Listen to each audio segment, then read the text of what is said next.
He's the most interesting man in radio. My friends, there is only one place I like to come to talk in the morning. It is with Rob Pratte. He is even more interesting than I am. Stay listening, my friends. This is News Radio 1020, KDKA. Ladies and gentlemen, good morning and welcome to the Rob Pratte Show. What can I say? Just a horrific 24 hours for this great country of ours. Our thoughts and prayers go out to those who are suffering dearly today as they are waiting to actually embrace their children that still lie dead in that school. This morning on the program, we are going to focus on that. We're not going to get so much into the names of the individuals who have been accused or involved, because you know what? Why give them any publicity at this point? It's all about the kids. It's about taking care of the parents, those marvelous teachers who will obviously be scarred forever as well. Just a tragic, tragic story. And for any of us, as our dear president that is a parent, we are all grieving for our nation today. In studio with me, a dear friend, Commander Scott Schubert of the Pittsburgh Police. Also here today, a gentleman that you heard on the air yesterday with Lou Gentile.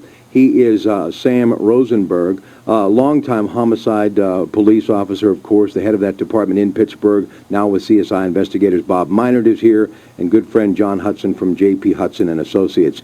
Gentlemen, I'm almost speechless, and I was thinking early coming in here today, and it was a very long day yesterday, helping Bill Rakoff out, getting some of my friends on his air, and then at a couple of functions. As I put my head on the pillow last night, I thought to myself how blessed I am to be here with my children, and I actually thought for the first time in my career, how am I going to perform tomorrow? What am I going to say that hasn't already been said? So I'm glad that you're all here today. And Bob, I want to begin with you. Being someone who was in homicide and has seen just about everything, what keeps going through my mind, sir, is what the people are going to have to see with this carnage, the aftermath, the parents, even the officers on duty. I was talking to Barbara Boylan yesterday, whose husband is on the Pittsburgh Police, and how you feel for the people that obviously lost someone there, but also individuals that are professionals who have to be on site there for multiple hours and have to witness all this carnage. Good morning, Bob. Good morning, Rob. Thank you. Devastating. I mean, I just can't imagine. Fortunately, in my career working homicide, I never had a scene that bad or anything even close to that. But I just can't imagine what those folks went through. The police officers, the first responders, really unfortunate. And as you heard immediately, they had people waiting for them to counsel them for what they saw. So I was very fortunate not to have anything near that. You know, Scott, one of the things that I was listening to last night, an expert was talking about the aspect of not breaking down in front of your children, to let your children know that the world is still a good place and everything is right. With all due respect, that's easier said than done. How do you approach something like that, or how do you tell someone in a situation, remain calm, especially because there's children here, and we want them to think that everything will go on as business as usual? What's your thoughts on that? Well, as far as talking to him, I actually didn't know about the shooting. I was busy yesterday at work and didn't even hear about it until you called me. And when I got home, you know, I found my wife at home watching TV and crying. I have a 14-year-old son and an 11-year-old daughter, and that's something we had to do. We had to talk to them when they came home and explain what happened. And it's tragic. I mean, our heartfelt thoughts and prayers are with the victims, the families in that town. I mean, they've gone through a lot, and it's going to be a lot to get them through this. John, I heard you with Bill Rakoff yesterday, and you and I had a chance to talk a little bit because I was trying to get you on the air for tomorrow. Then subsequently you were nice enough, as Lou Gentile was, who just showed up moments ago, to go on the air yesterday with Bill, and you wanted to fax me a document, and I was in my car at that time en route to another event, and we were talking before going on the air today that you said in 2000, you being a former Secret Service agent, that you actually were involved with education because they wanted your profiling expertise, those meaning the Secret Service. And then you just told me that through all of the trials and things that you went through and discussions, that it really came to be that you could not profile someone in a case like this. So are we going to be helpless for the rest of our lives and really at the will of these gunmen, if you will, as young as they may be or as innocent as they seem to be? So is it just well, it's enter at your own risk whenever you go into a school system these days. Good morning. Pull that microphone a little closer to you. Good morning. Thanks a lot, Rob. No, I don't think we're going to be helpless in the years to come. I think, unfortunately, tragedies like this will continue to bring to the forefront these types of issues that we have to contend with. Yes, you had mentioned that study that we had conducted back in 2000, where the U.S. Secret Service partnered up with the Department of Education to help the Department of Education determine if there was a model, if there was a methodology through some profiling techniques that the U.S. Secret Service utilizes to determine a would-be assassin, with the president taking that same methodology and applying it towards the school system. Unfortunately, we found that there really is no good profiling way, if you will, to make a determination as to who would be prone to be a candidate to go in and start shooting students in a school or some other type of school violence like that. We're going to welcome Lou Gentile into the mix again. We all know who these people are. We're not going to be talking about that or the shooter, the alleged shooter, everything else. It's just about the kids today, the situation, and how to protect yourself. And I am, before we leave the air today, I got home late last night, and my daughter actually had sent out and she's 11 years old, and she sent out an email to a number of her friends, and obviously I was included, and I just couldn't believe it, and I will share it with you later today. But this is what an 11-year-old is thinking as she gets ready to go to bed at night after this just horrific day in this country of ours. So back with much more on The Rob Pratte Show right after this on KDKA. This is The Rob Pratte Show, KDKA. It's what Pittsburgh's talking about. Talking is a good thing. It's The Rob Pratte Show, News Radio 1020 KDKA. All right, we're back.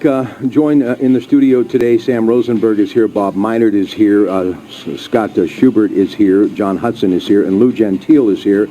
And Lou, I've known you long enough to know when something is bothering you. We had a conversation late last night on my way home, and I could just tell that you were still fuming as far as what happened yesterday. I begin by saying good morning, but what upsets you the most? Because many people believe that this just could have not been prevented. Good morning. What upset me the most is the fact that we continue to do nothing. And we continue to try to blame it on a national level, and people are still talking about gun control and all this other bullshit.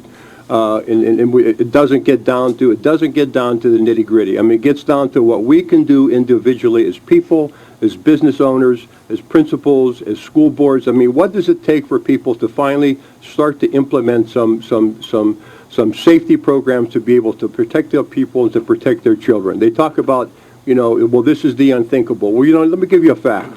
The fact of the matter is that they did a study. There's a difference between mass murderers, spree killers, and serial killers. Bob Meinert could tell you more about that, given his expertise on homicide.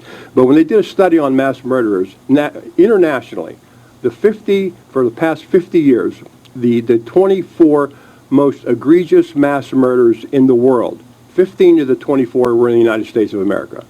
Now, so what's that telling you? It's telling you that every time we have something like this, we have these conversations, and that what has actually been done? What have we actually been done on a local level, on a personal level, to be able to mitigate some of the issues that caused it that could have been prevented? That's what bothers me. The fact that we continue to do nothing. Sam Rosenberg is here, and Sam, obviously you know a little bit about what goes on over in Israel, and you and I are going to do a special show about that.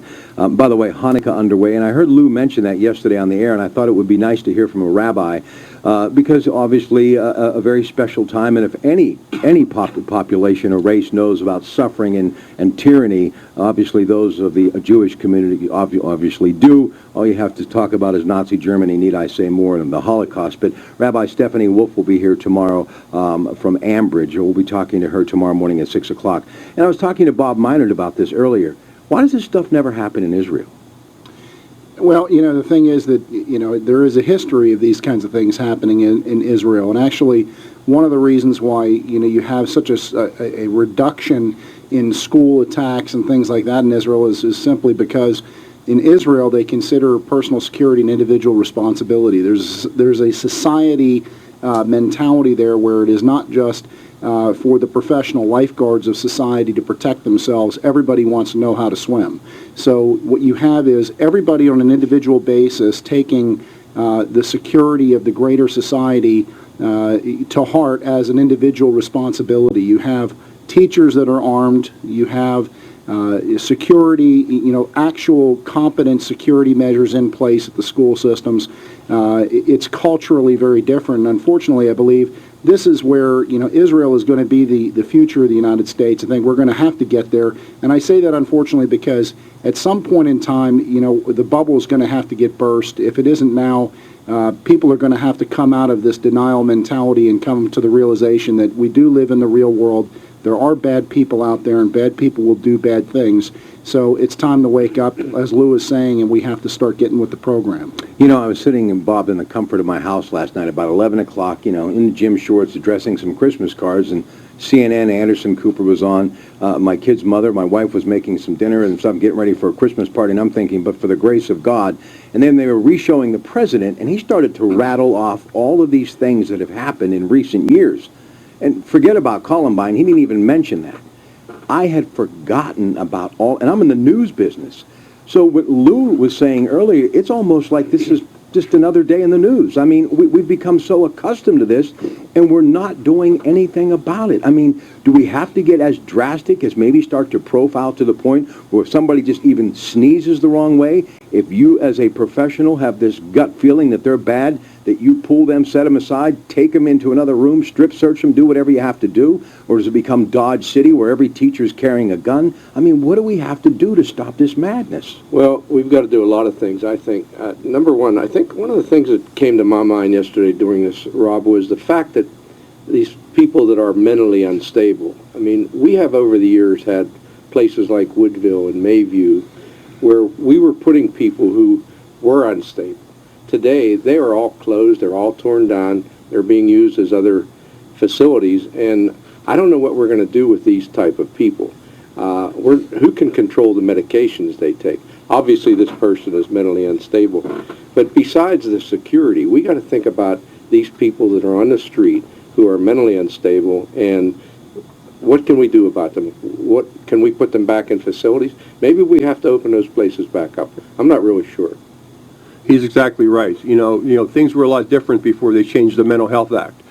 Years ago, the people that were living on the street, the people that were homeless, you wouldn't have seen that 25 years ago. But then they changed the Mental Health Act, and now it became, exponentially more difficult to be able to put someone in treatment with an involuntary commitment.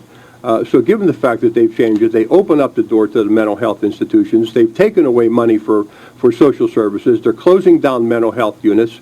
And you have people out there that are struggling. Couple that with the fact that people don't want to get, quote, involved.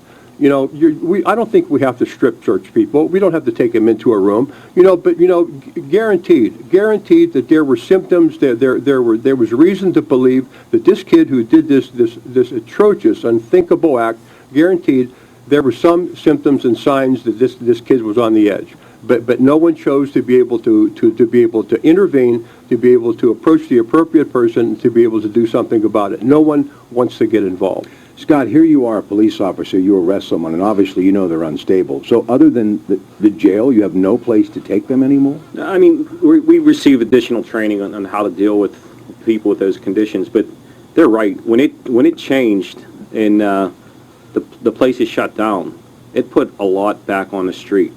And we just had a shooting the other night where a girl went to her mom's house in the middle of the night, knocked on the door, and when she came to the door, looked out the window, she shot her.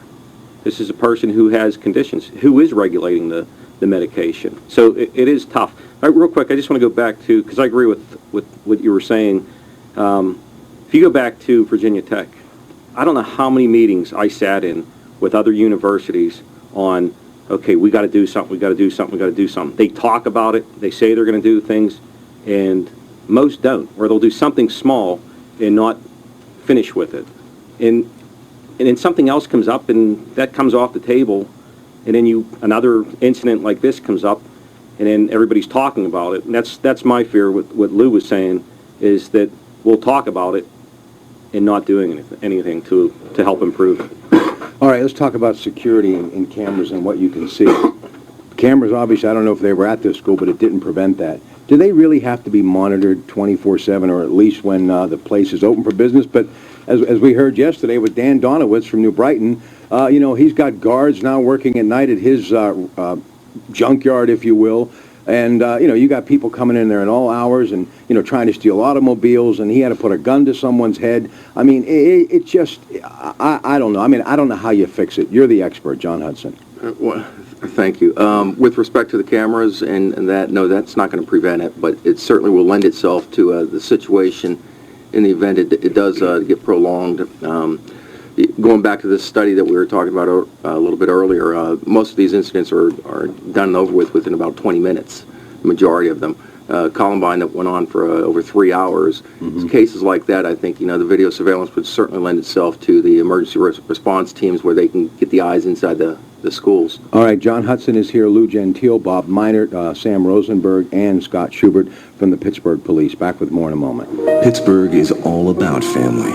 We've had Dalton since he was 2 years old. He lost his mother, and we've been raising him. They said he had to have a multi-visceral transplant. And that's why there's the Children's Hospital Free Care Fund, making sure that no child is ever denied medical care. Become a part of our tradition of caring at kdka.com/free care with Children's Hospital of Pittsburgh of UPMC and KDKA.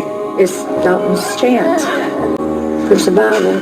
The Rob Pratte Show, News Radio 1020, KDKA.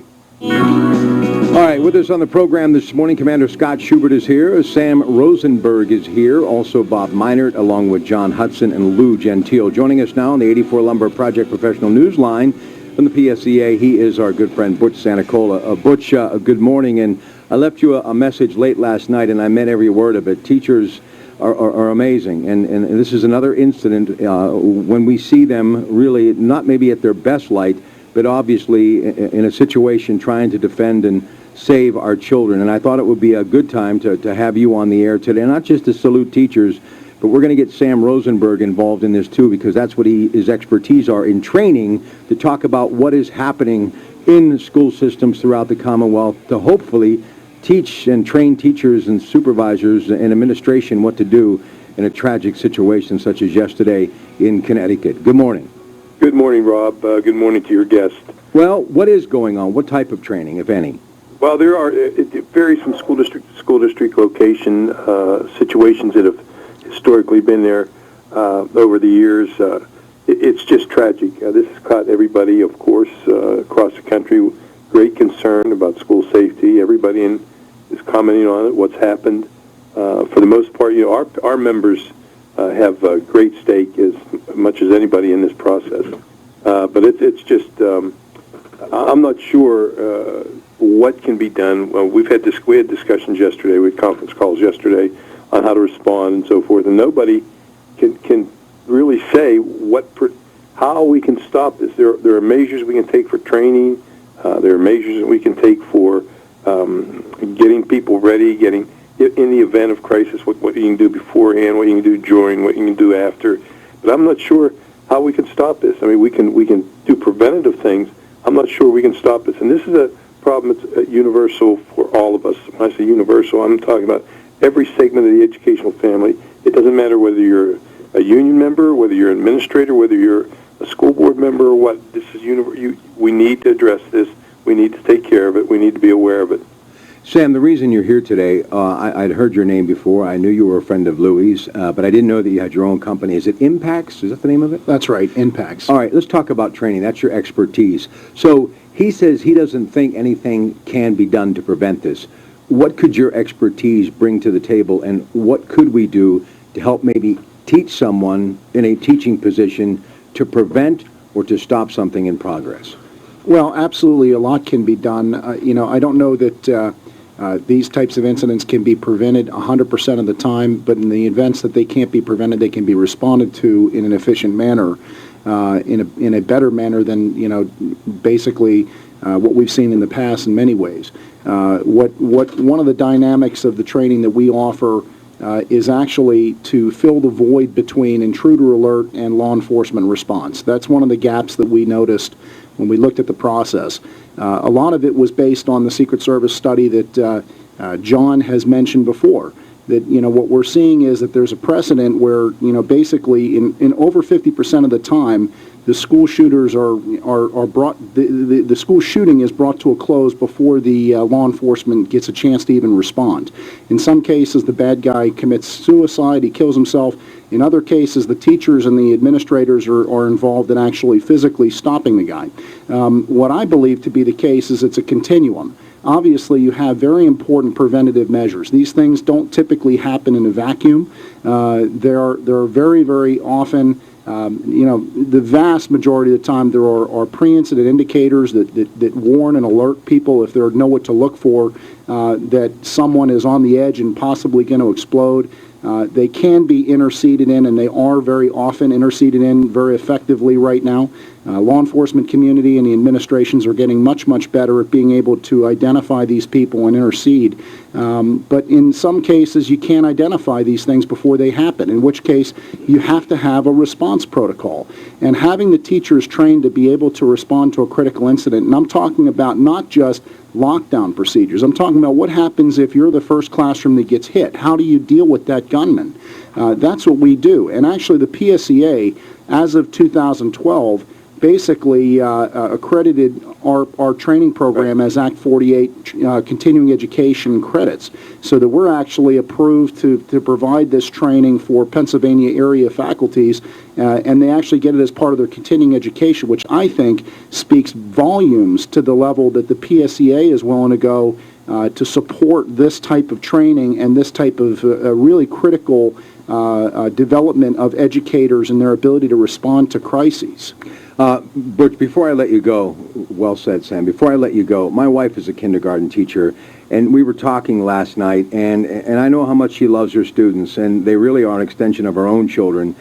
I just want your thoughts on what teachers go through that are not necessarily there in a situation as horrific as what happened in Connecticut, but being in a classroom every day and looking at these innocent children, and to think of what went on and obviously how helpless many of those teachers must have felt. They really are the first line of defense when it comes to our children most of the day during the school year. But just your thoughts on what the average teacher goes through trying to deal with something like this, even if it is as far away as Connecticut.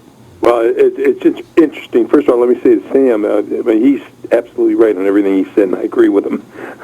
But yesterday afternoon, I had the opportunity to be at several teacher holiday parties, and this topic came up, and they don't think about this. They don't think it's ever going to happen.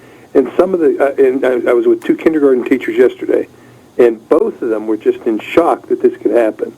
And it's not going to happen to me. It's not going to happen to my classroom. It's not going to happen, so I don't have to worry about it. But they do have to worry about it. This brought home a reality to them that it can happen anywhere.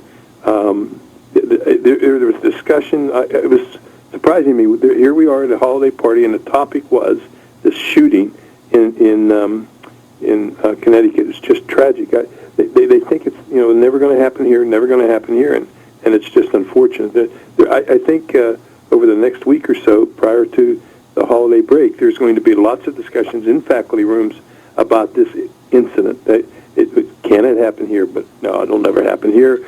I mean, there will be a lot of discussion. People will be reviewing safety measures. People will be reviewing procedures that are in place, and the training that we recommend at Sam's group does is just outstanding. Well, I know that my children's mother said last night that she was now taking a course in January, and she had planned to take it, and she's even more glad that she decided to take it come the first of the year. So obviously someone's being proactive, and I got to give a lot of credit to the PSEA. Butch, thank you so much, and have a very Merry Christmas. Yeah, Merry Christmas to all of you. Thank you. All right. Lou, I want the audience to hear this, and I want you to comment. Lou was talking about our president, and I think no matter what party you're affiliated with, you had to be a proud American yesterday, President Barack Obama. As a country, we have been through this too many times, whether it's an elementary school in Newton, or a shopping mall in Oregon, or a temple in Wisconsin, or a movie theater in Aurora, or a street corner in Chicago. These neighborhoods are our neighborhoods, and these children are our children. Lou? I I want to comment. First of all, I made the comment that during the break that regardless of what your politics are, you have to be a proud American when you heard the president speak. But let me comment on Mr. Sanacola's comments here and Sam's comments. He said that the kindergarten teachers were awed and struck by the fact that how could this possibly happen. And I can understand that being a kindergarten teacher. But I can tell you, I mean, we write policies, we provide security in schools, and I can tell you that there is absolutely a concern on behalf of teachers about the lack of security. There is constant conflict between teachers and between administration in regards to the lack of security and the lack of protection in schools, because many times, the administration, because of cutting budgets, puts the onus on teachers for security. You can't do it. They have to be trained, they have to be able to respond, but like anything else, there's not one solution. They can't do it alone. I'm going to let you comment on the president. I've got to get a break in here. That's Lou Gentile, John Hudson is here, Bob Meinert is here, also Commander Scott Schubert, and Sam Rosenberg. Back with more of the Rob Pratt Show. Stay with us, folks. The KDKA Morning News. Doesn't Alex Trebek come off as a know-it-all? Takes one to know one. Well, he always has all the answers. John often answers my questions before I've asked them. Get to work with Larry and John. News Radio 1020 KDKA. Talking to you about the issues you were talking about all week. This is the Rob Pratt Show. News Radio 1020 KDKA. All right, just a few more comments from yesterday's presser with Barack Obama. That was just his time to speak from the heart. We're going to have to come together and take meaningful action to prevent more tragedies like this, regardless of the politics. This evening, Michelle and I will do what I know every parent in America will do, which is hug our children a little tighter, and we'll tell them that we love them, and we'll remind each other how deeply we love one another. They had their entire lives ahead of them. Birthdays, graduations, weddings, kids of their own.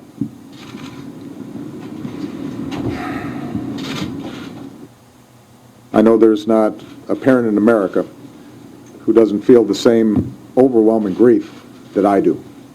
Definitely an emotional president. Lou Gentile, as we were talking before the break, this was real. This was from the heart. And this made us proud to be Americans, and it had nothing to do with government or our political party or affiliation. Yes. Again, I have to reiterate that if there's anything that would bring this country together, if there's any upside to this terrible tragedy, it's the sense of unity now that we all feel. The problem is that we have such a short historical memory, and we just can't let things like this go without being remedied. You are so pissed off about this, and I've known you long enough to know when you got that look in your eye. And I'm looking at John Hudson here, and I was thinking about what Sam was saying earlier. And obviously, if I'm Scott Schubert or I'm Bob Meinert or I'm Sam, I got a chance. I mean, but other than having a gun, how would you stop someone with an automatic weapon? And then John Hudson jumped in and said, you stop him at the perimeter, and Louis agreed. Explain that to the audience. What we hear it all the time on cop shows, but obviously a lot of people, including me, does not understand what that means. John Hudson.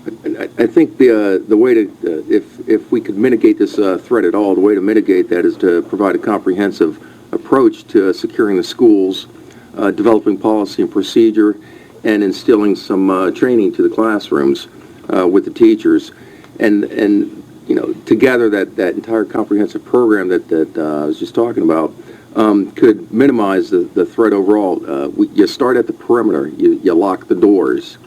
You put devices in the doors to let you know when a door's been propped open. If a student's going out back to his car and he puts a book in the doorway to keep it open so he doesn't have to walk back around to the front of the school to be let in, you put devices in the doors. Low-cost devices that alert the principal or the office that doors are propped open. So you have to implement a program to ensure that you have integrity around the school building itself. With start with locked doors, and then I think we were also talking a little bit about staffing those locked doors. They do get through the locked doors. Then what do? Well, you have to build another layer of defense in there to protect the kids. So these are just a few things that can be done that we were talking about a little bit earlier. All right, Bob, you were talking about the Butler School District and what they have decided to do, and you like their idea. They've actually armed their security people, and I guess they're retired state police officers. So tell me about what Butler has done. Yes, I've been to Butler on some matters in the recent past, and have met some of those former officers up there, very competent. I'm comfortable with them having weapons at that school district for sure, because they have been trained, they know exactly what to do. But we have to be very careful if we're going to arm anyone about the training. I mean, it's so important to have people that are, first of all, psychologically stable and trained in handling weapons. And Lou brought up before the idea that it's one thing to be armed inside the building, but if that person could walk in and shoot someone immediately before they even had a chance to pull their gun. So it is important to train them as to make sure that we're going to take care of the perimeter, not just inside. School resource officers, SROs, are very, very good. I mean, this officer is in the school to help. It's a PR thing also with the young children to know that this is a police officer that's there to help them. But again, it's a budget problem all the time. When school resource officers are put in schools, what happens is there's usually a grant, and it will take care of the officer for maybe a year or two. Then all of a sudden, either the community or the school district decides they can't afford that. Next thing you know, that officer position is no longer filled. So we have to come up with, I mean, budget's one thing, but security is usually shunned aside real quick. Lou and I are familiar with a school district. The first thing that happened in a budget they're blaming the governor. They always blame the governor. Right. They say, okay, the first thing to cut, they cut security. There's no longer any security at this particular school district. And it's unfortunate, but security is usually the first to go. And that's got to be a change of the way that people think today. Scott Schubert, Pittsburgh police, 26 people killed. Police say 20-year-old gentleman comes in, and we're not going to mention the young man's name again, entered Sandy Hook Elementary at 9:40 this morning, confronted the principal, and opened fire targeting his mother's classroom, where children were executed, gunned down in cold blood. His mother also dead, a teacher at Sandy Hook Elementary. And someone's going to say right away, where were the police? I don't think people understand how difficult and what you are all dealing with on the outside, and then you have a whole new territory to take a look at and try to protect and preserve and show up on a scene during the aftermath and have all the answers. How difficult is it being a police officer when you have so much going on the beat, plus now dealing with things in a suburb that you would, once again, never expect something like this to happen? It's definitely a call that we never want to have to go to, but we have to be trained to go there. In the past, going back to Columbine, it was simply wait for the SWAT team to come. Just contain it and wait for the SWAT team to come. You can't do that. You have to go in. By the time the scene, it's already done before SWAT would even get on scene. So you have to go in there and you have to actively search and either mitigate it, contain that person, and then have SWAT come in. But you have to go in there and save lives. We can't stand back and wait. And I don't think there's not one police officer in this country who wouldn't be willing to give up their lives to protect a child going into the schools.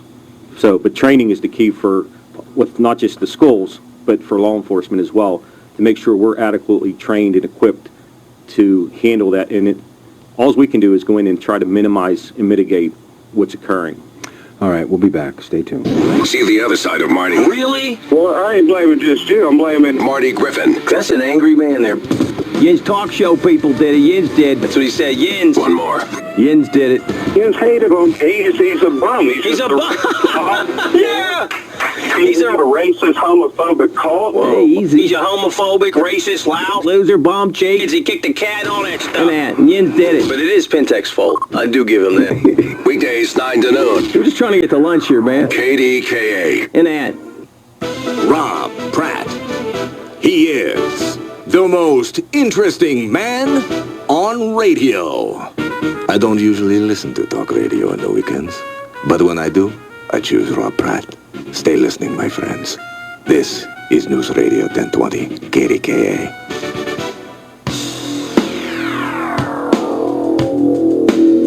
All right, we are back. Commander Scott Schubert of the Pittsburgh Police here. Sam Rosenberg from Impacts, he is here. Bob Miner, longtime head of homicide, Pittsburgh Police, now with CSI investigators, along with his longtime partner, my friend Lou Gentile, and from J.P. Hudson and Associates, John Hudson. And John, you and I are talking as I was in the back getting some coffee, and you joined me. One of the things that I was most impressed with at Quigley was the fact that I just couldn't get in. And I had to ring a bell. Someone came to the door, and I was really surrounded by glass, could not step foot inside the school until they knew who I was and why I was there.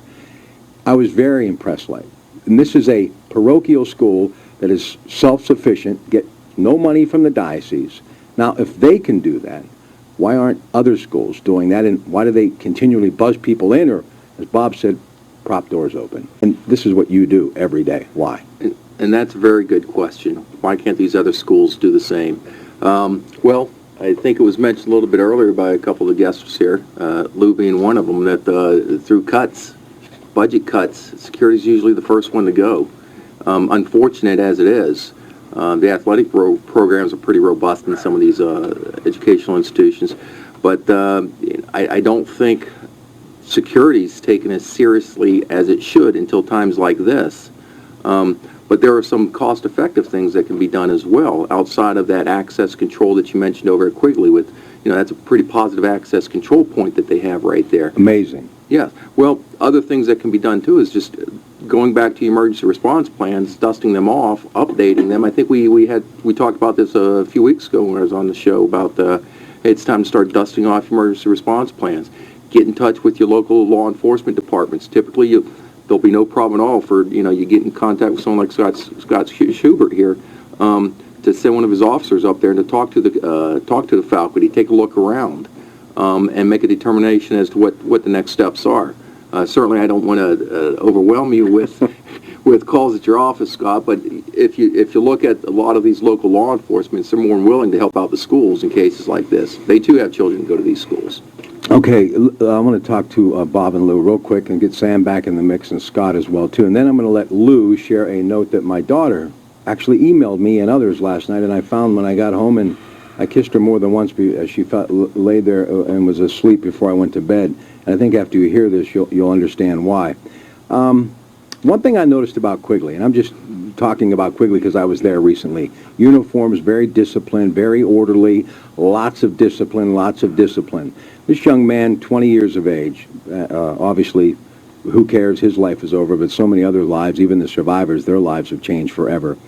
He, being 20, obviously came up in the school systems as we now know them, and where teachers don't have the opportunity to be as strict. Bob, do you think, and you, of course, North Catholic grad, and of course a few years ago, but do you think that a lot of it has really stemmed because of such lax discipline over the decades, decade after decade, to where these people feel as though they're entitled and they feel as though they have the right to do whatever, and in this case is to walk into a school, an elementary school, and open fire with automatic weapons? Do you think lack of discipline has a lot to do with what's happened with this lost generation? I do. I think lack of discipline has a lot to do with it. I think the violence that we're seeing, TV, with all the social media, I don't think that, even though I believe this is a mental instability, that young men, mainly young men, are having trouble handling stress. We as a society, we don't want our young children to lose a ball game. I think we've talked about this before, if I'm not mistaken. We have trouble going up to a kid at the end of a game when he struck out 3 times and maybe missed 4 balls and say, good game. I mean, these kids can't seem to handle stress.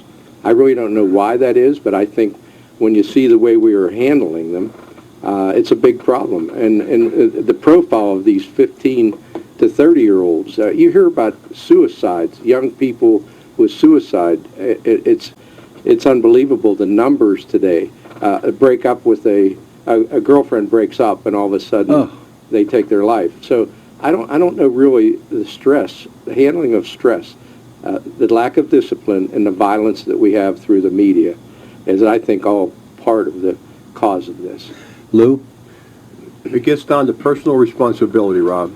It all breaks down ultimately to personal responsibility for people to take care of their children, to look after each other, to demand, not expect, to demand appropriate behavior. And if there's any message, if I feel that I've accomplished anything by coming here today, it would be the message for every parent next week, every parent to get to your school board and demand, not ask, demand to know what's being done to protect your children. If they leave it up to school boards, if they leave it up to politicians, it will never get done, just as something has not been done up until now. They have to demand it, not request it, demand it. Okay, I'm going to have you share this letter written by my daughter Eva, who happens to go to the same grade school, St. John the Baptist, as Lou's granddaughter. All right, we'll do that, but Sam, I have to ask you this too, and then we're going to throw it back to Louie. School boards, many people believe they don't know enough about education, let alone security.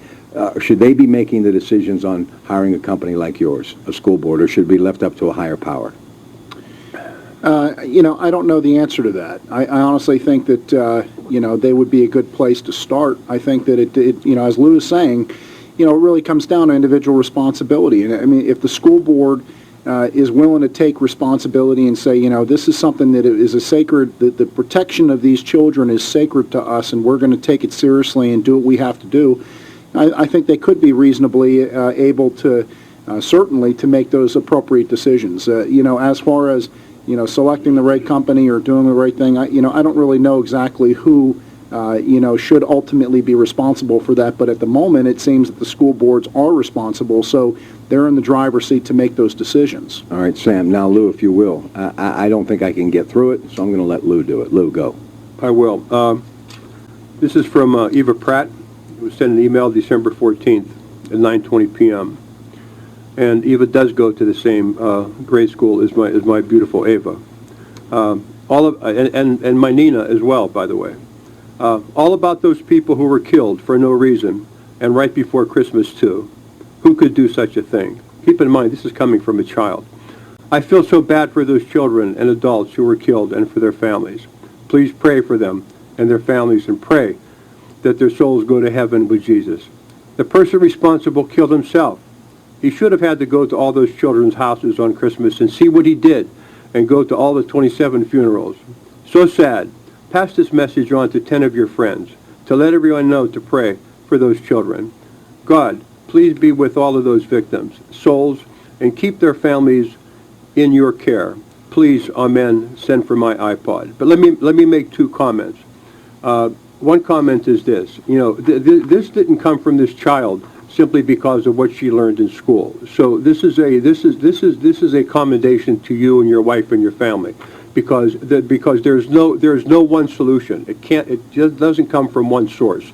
And I will extend that to what's happening here today. We're talking about all of these things that could be done. There is no one solution. So that school board or those school districts, unless they implement a little bit of everything that everyone's talked about here, from John to Bob to Sam to the city of Pittsburgh, unless they do an integrated approach instead of taking a myopic approach, it's not going to work. Daddy loves you, Eva. We'll be back. You're locked in to the Rob Pratte Show. KDKA. You're locked in to the Rob Pratte Show. It's what Pittsburgh's talking about. News Radio 1020 KDKA. I should share just a few lines of this Dollar Bank Instant Access. It says, "Thank you for not saying the name of the subhuman that killed so many. I get so angry when announcers keep saying their name." I got to thank Anderson Cooper, honestly. Last night I was watching him late, and he made the statement they were going to refrain from the name, and I thought, you know what, that makes sense. And with my experts today, they all agree as well. And we were hearing Sam talk about it just moments ago. We're going to pick up on gun control in a moment.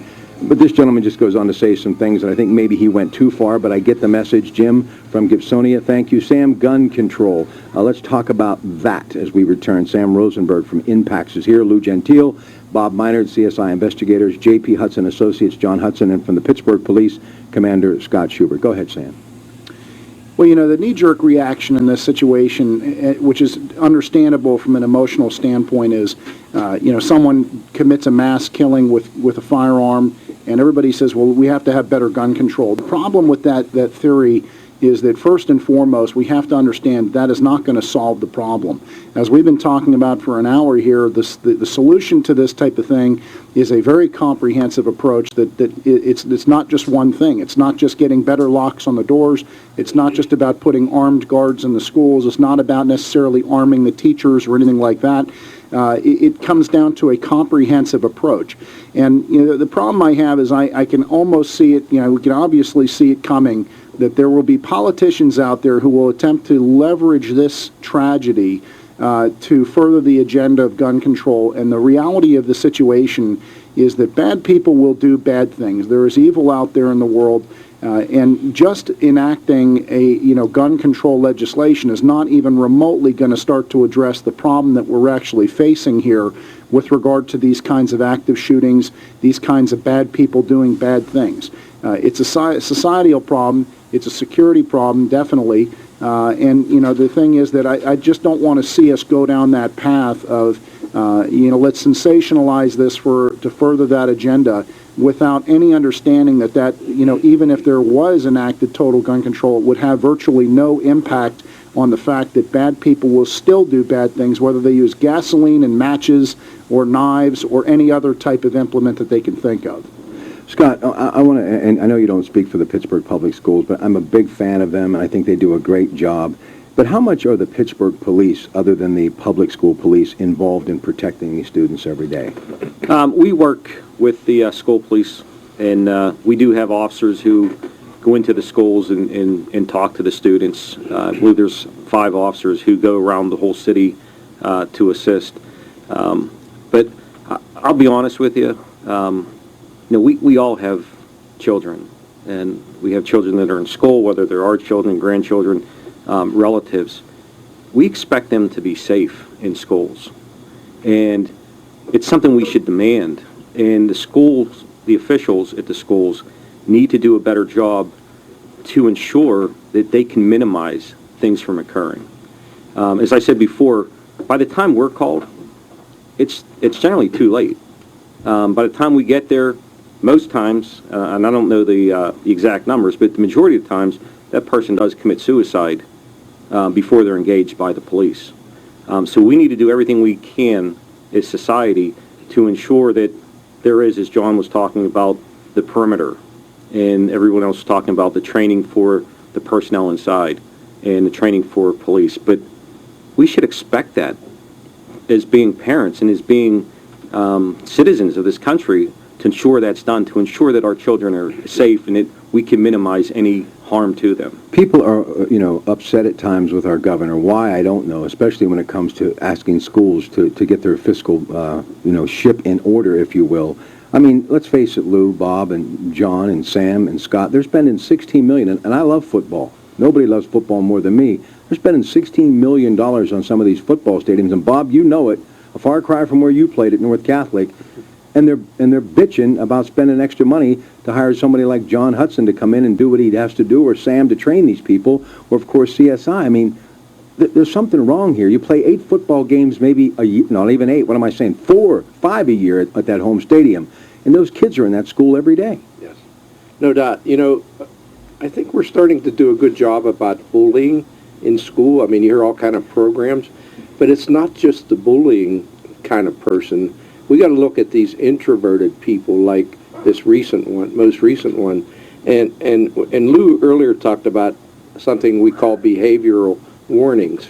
We're not paying attention to, with all the social media we have in front of us today. I believe it's important that we even monitor what some of these people are doing. So we need all kind of programs. I mean, there's so much that we can do, including security, obviously, but programs within the school. People that are introverted are maybe more capable of doing these kind of things than the bully. I mean, maybe we can handle the bullying. There are programs for that, but I think we need more. Louis, I got about a minute before the break. Here's what I don't understand. Front page of the Beaver County Times, the 14-year-old with these weapons, the picture that is on his Facebook page. How in the hell does something like that happen? I mean, you see this person with holding these weapons that are bigger than him, and then someone is gunned down over a cigarette. Obviously, much more to be told in that story, but How can this stuff just be on Facebook and out there? Nobody does anything about it. It can happen, and there are ways to mitigate that. And I'll talk about that after the break with the program that we did in a tough inner-city school. All right. It worked. Lou Gentile is here. John Hudson, Bob Meinert, also Sam Rosenberg, and Scott Schubert. Back in a moment. KDKA News. The company hired by Allegheny is threatening to quit. Traffic. He's now busy from Business 22 into the Squirrel Hill Tunnel. Weather. The partial clearing overnight, low 52. Times of clouds and sun tomorrow. Sports. Trade for the Pens today. They sent a 7th-round pick to Washington. Talk. Why would they not request a change of venue? It really is a crapshoot. Then they'll go outside the county and bring a jury. We have blown so much money, though. 10,000 jobs. Jokes. Yuck it up, right? Get the story here. The voice of Pittsburgh. KDKA. The Rob Pratte Show. News Radio 1020. KDKA.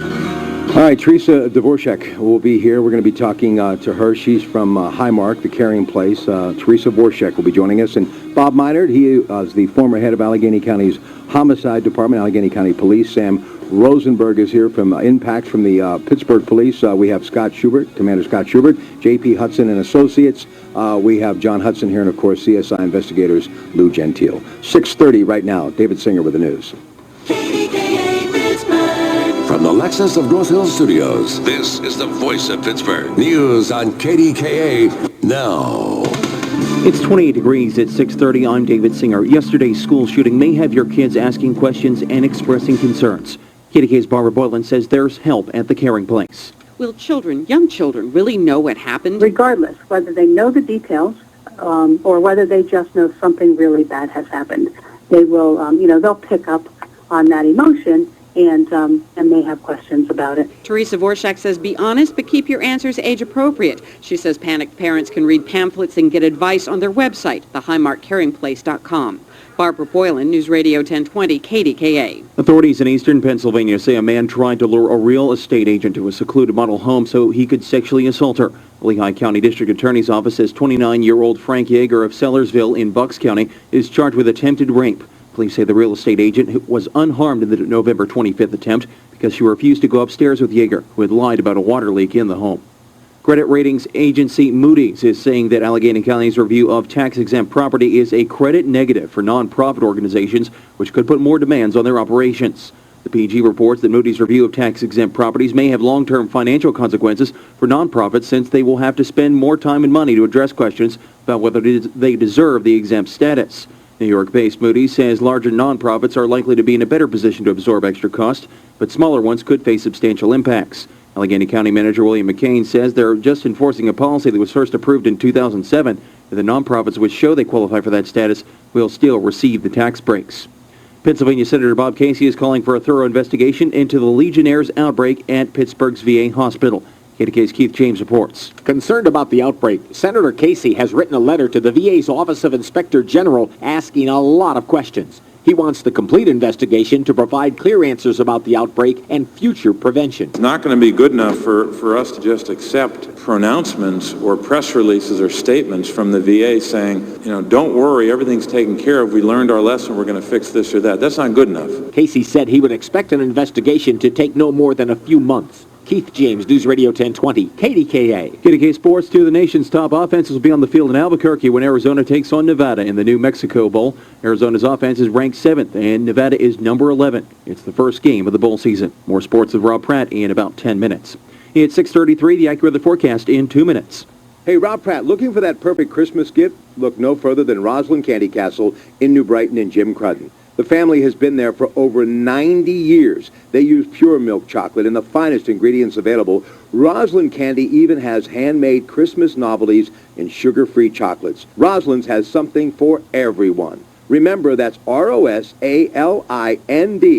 Roslyn.com, 724-843-1144. Nothing says Christmas like Roslyn's Candy Castle. It's the Suttons, living right next door. They love buying gift cards at Giant Eagle For the 10-cent fuel perks and so much more. Ho, ho, ho! ho, ho, ho! Hey, Dad, what's with the ho-ho-hos in the Santa costume? I'm playing Santa at the family party this year, so I'm just practicing. Well, you look and sound great, but I think people will be more impressed with some awesome gifts from the real Santa. Speaking of gifts, I haven't gotten them for anyone yet, so we should get to Giant Eagle and Gecko right away. Right now, we can earn 10-cent fuel perks for every $50 we spend on gift cards for retailers like Applebee's, Nike, Toys R Us, and Best Buy. Oh man, everyone at the party is gonna love those gift cards. Great plan, Dad. Let's get going. Let's leave in like 15 minutes. Okay, but why wait? Ooh, that's when the sleigh and reindeer I rented get here. Well, you are really committing to the Santa role, huh? Of course. The man is my idol. Gift card savings with the Suttons. Earning 10-cent fuel perks when you buy gift cards for everyone in your holiday list. That's another Giant Eagle advantage. Certain restrictions apply. See store for details. This season at the Home Depot, Husky 65-piece mechanics tool sets are just $29.88. These tools are new, improved, and guaranteed forever. And they're even more affordable. So what you give the do-it-yourselfer on your list can be a little gift to your wallet, too, because you gave the gift of doing with a Husky 65-piece mechanics tool set for just $29.88. More saving, more doing. That's the power of the Home Depot. While supplies last, U.S. only. See store for details. KDKA with the most dependable, up-to-the-minute AccuWeather forecast. We'll have some sunshine this morning, otherwise turning out mostly cloudy today. Your high temperature 52 degrees. And for tonight, it will be a cloudy night with a little bit of light rain. Your low around 40 degrees. A couple of showers tomorrow, but mild with a high of 57. Monday, cloudy, some more rain, the high again 57. For AccuWeather, I'm Dave Samuel on News Radio 1020 KDKA. It's 28 degrees at Pittsburgh International. Celebrate this season with your Pittsburgh Symphony Orchestra and a BNY Mellon Grand Classics featuring Tchaikovsky's Winter Dreams. Also, violinist Gil Shaham performs Mozart's 5th Concerto December 14th through the 16th at Heinz Hall. 412-392-4900 or pittsburghsymphony.org. It's 6:36. Next news at 7. I'm David Singer, the voice of Pittsburgh, News Radio 1020 KDKA. Talking to you about the issues you were talking about all week. This is the Rob Pratte Show. News Radio 1020 KDKA. All right, you just heard that report from Barbara Boylan, who does such an amazing job. She's taught me so much. I have such respect for her. But she was talking to Teresa Vorshek, who is the director of Highmark Carrying Place. My dear friend Judy O'Connor works there and just has so many wonderful things to say about it. And Teresa and I actually did a show on it just a few months ago. But a turn of events has her back here this morning with my cast, and we're talking about, obviously, grieving children and how do you handle it. If you go to highmarkcarryingplace.com, they have pamphlets, information. If you have to talk to your kids or you need help, everything is right there for you. Teresa, it's nice to have you on the 84 Lumber Project Professional Newsline. Good morning, and where do we begin as parents? What do we do? Good morning, Rob. It's great to be on your show again. I think, where we can begin with as parents is to just be there for our kids and to reassure them as they need and to comfort them as they need, and maybe a few extra hugs. I'm going to have the panel jump in here as well, and we'll get to Lou Gentile in a moment, but usually it's grieving parents. It's not a violent situation, someone succumbed to cancer, sudden heart attack. This is a whole new situation that you're dealing with. What is it that Highmark does or teaches when it comes to a violent act? And obviously domestic abuse, there's so many things that really we could look at, but focusing in on something as tragic as this, I even wonder, do you have an answer at Highmark's Carrying Place to help people talk to their children, trying to explain to them that life will go on and it's not the end of the world? Rob, there's no easy answer when anything like as tragic as this happens, and as far as I'm concerned, there's no easy answer for this type of violence. So in terms of helping children understand why something like this happens, we don't have answers like to help with that. But what we can tell parents is that is to be with their kids, to answer their questions as honestly as they can, appropriate to the age of the child. You wouldn't talk to a 6-year-old the same way you talk to a 16-year-old, but at the same time, we really do encourage parents to be honest, to answer the questions. Don't avoid the questions that your children have. The questions are coming out of fear and out of anxiety, and during those times, the kids look to their parents to regain that sense of safety and comfort that they need. You know, Teresa, Lou Gentile here, and thank you for your comments, and you're perfectly right. You're right on point. But this has always been my concern, and this is why we have to look at things through a multidisciplinary approach. When you talk about, parents have to have this relationship with their children, my concern, both from law enforcement, from an academic perspective, and involved with schools, my concern is for that cohort of people who don't have parents. It's for those people. It's for that cohort of people, and there are so many now, the underprivileged, who go home to a completely dysfunctional environment, and we expect the same type of behavior from them as we do as with children who go to two parents or one solid parent family. These are the children that are in distress. These are the children that are exposed to violence every day, and these are the children that don't have the caring parents to engage in a conversation with them. So if that conversation doesn't extend from somewhere to where you have access to those children, and that would be in the school setting, that's the only place you have access to them, then we're losing that cohort of the population, quite frankly, that is most in jeopardy. So how do we deal with that? How do we deal with that cohort of the population that needs us the most, but don't have the parents to be able to deal with that intervention? You're exactly right, and I share your concern for those children who don't have the support during normal circumstances, let alone during when something like this happens. And I think, as you point to the schools, they are a terrific resource, and the Highmark Caring Place works a lot with schools in the Pittsburgh community for that very reason. Our children obviously spend a lot of time in schools, and especially for those children who don't have a supportive system at home, the schools become that system. And so we really try to work a lot with the school systems in the communities that we serve to help them understand exactly the same types of things I'm talking about with parents, that death should not be a taboo subject, and we talk to to teachers and school personnel about how to talk to their students in the classroom when somebody dies, when a peer has a parent die or a sibling die or something like this happens in the community, and to how to support the children when they need it. And Teresa, getting back to a couple points that John Hudson and I were just talking about here at the break, virtually every situation had a precursor to it, and there were some warning signs.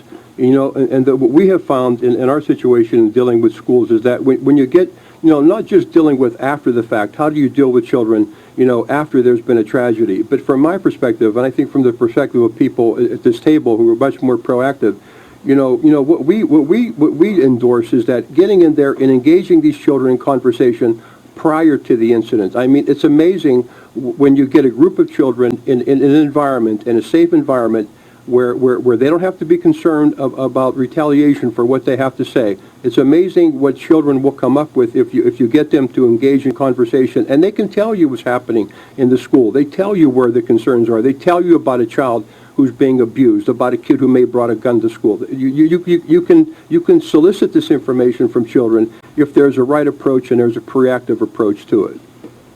Well, that's certainly an area of expertise that we don't bring to the schools from the Highmark Caring Place perspective. But I do agree that the children can be there as a source of information and actually as a source of comfort for each other.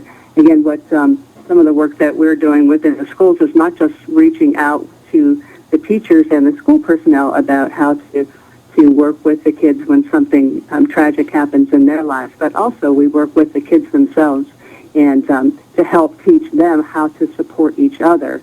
What we hear from kids a lot when something tragic happens, somebody dies in their life, is that at that time that their peers will tend to start to shy away from them because they don't know what to do, they don't know how to support them. So we work a lot with the kids to help them know what they can do to help their friends and to help each other when there's tragedy in their life. Teresa, one more question. What about the human touch? Many times as a child growing up, and even as a young man and an older man, my mother's hug was more than sufficient to make the point, and time heals all wounds.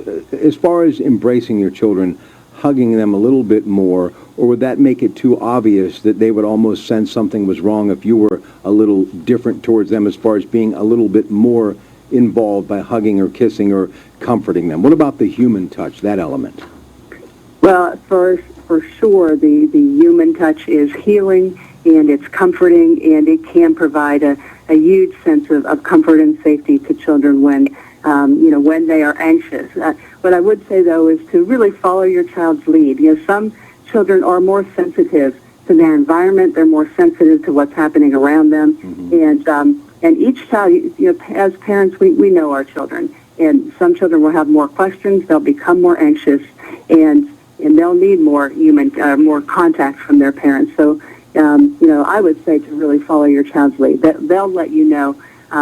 And it's more important to respond to what they need than for we as adults to get our needs met by engaging with them in more contact in that way. But let them guide you and lead the way in that. Please keep up the good work. We appreciate your time today. Thank you very much. Teresa Vorshek, she's the director of Highmark Carrying Place. Go to highmarkcarryingplace.com for more on the 84 Lumber Project Professional Newsline. Back with more in a moment. Pittsburgh's Equalizer. No discipline. Not enough discipline. No respect for authority. I'm with the mattress, please. There are no tags on these mattresses. If you get the chance, tell the cops. Give them the finger. The ACLU fought for that right, too. Marty Griffin. Is this the environment we expect for our children? KDKA. The Rob Pratte Show, where Pittsburgh comes to talk every weekend. News Radio 1020 KDKA. All right, here's what I want to do. I want to end on the conversation. I'm just going to step back from the microphone and let these gentlemen debate. Should you arm teachers? Bob Miner says no. Sam Rosenberg says maybe. I'm wondering, but I do believe that all schools should have armed guards. Would the Pittsburgh City Schools ever consider doing it? If they don't do it now, or at least consider it, not just the Pittsburgh public schools, but schools everywhere, when will they? Lou Gentile, we begin with you.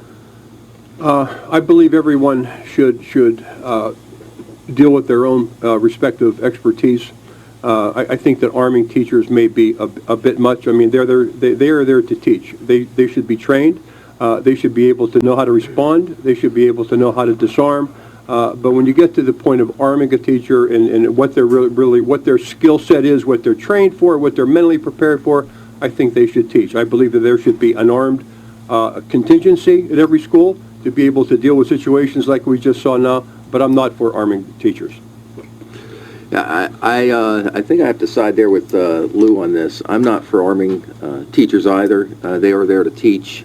We can debate it all day, all morning, but I think you got to leave that to the specialties, the law enforcement. You know that they keep up on weapons training. They have skill sets that they train with throughout the year. We can't guarantee that. I would say this. I would either want someone retired from the police force, off-duty officer, trying to make some extra money, do something. I would not want just someone trained. Maybe if Sam's company oversaw it, but I don't know. But I would like them to have some sort of law enforcement background if they do it. Bob Miner. Yeah, I also would not like to see our teachers armed. I think they're there. They have enough pressure on them to teach and the behavioral problems. But I also am in favor of arming people that are properly trained, whether it be make the school security, make them a police department, which they have a right to do, or to have or to have the police officers paid by the municipality, some of it paid by the school district. After all, we put police officers on the street to protect people. We probably should have police officers protecting the children in school. Former Allegheny County homicide head and now with CSI investigators, my good friend Bob Miner. Sam Rosenberg. Well, let me be clear on this. I don't think that indiscriminately arming teachers is a good idea. I think that, it should be considered. And here's the reason why. Because, number one, I believe that first and foremost, as these gentlemen have already said, the teachers already have enough responsibility. Their focus should be on teaching. But there's an X-factor dynamic here where when we look at deterrence from the standpoint of if a potential bad guy is looking at going into a school to shoot people and they know where the security measures are and they understand that there's one armed security guard, and if they take that armed security guard out, that there's no other armed people in the school districts that can stop them, then they know what they're dealing with. And the dynamic of having appropriately trained, certified teachers who have the capabilities to, and the responsibility and the training and the screening and everything else to be able to have that firearm in there concealed where no one knows who's armed and who's not, is not a bad idea. To make an analogy, You know, we look at the aviation community. You know, someone came up with the idea of arming and creating this dynamic of the armed flight deck officer for the pilots.